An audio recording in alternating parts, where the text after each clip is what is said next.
La foi qui me fait vivre. Le couronnement de la création, le 23 janvier. La parole de Dieu et la création. Ainsi, Dieu créa l'homme à son image. À l'image de Dieu, il le créa.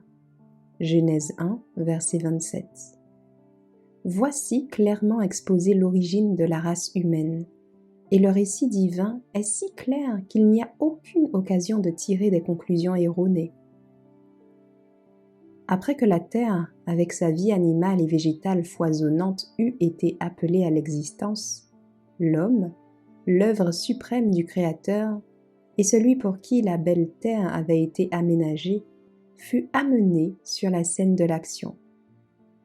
Lorsque l'homme sortit de la main de son Créateur, il était de haute stature et d'une symétrie parfaite. Son visage portait la teinte rougeâtre de la santé et brillait de la lumière de la vie et de la joie. La taille d'Adam était beaucoup plus grande que celle des hommes qui habitent maintenant la terre. Ève était d'une stature un peu moins élevée, mais sa forme était noble et pleine de beauté. Il n'y a aucune raison de supposer que l'homme a évolué par de lents degrés de développement à partir des formes inférieures de la vie animale ou végétale. Celui qui a placé les mondes étoilés dans les hauteurs et qui a teinté avec délicatesse les fleurs des champs, qui a rempli la terre et les cieux des merveilles de sa puissance, lorsqu'il est venu pour couronner son œuvre glorieuse, pour placer au milieu de nous un souverain sur la belle terre, n'a pas manqué de créer un être digne de la main qui lui a donné la vie.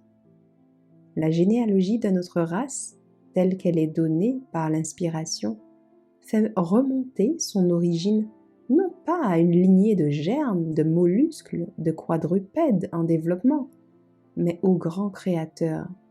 Bien que formé de la poussière, Adam était le Fils de Dieu. Après les êtres angéliques, la famille humaine formée à l'image de Dieu est la plus noble de ses œuvres créées. Quand Adam est sorti de la main du Créateur, il portait dans sa nature physique, mentale et spirituelle une ressemblance avec son Créateur.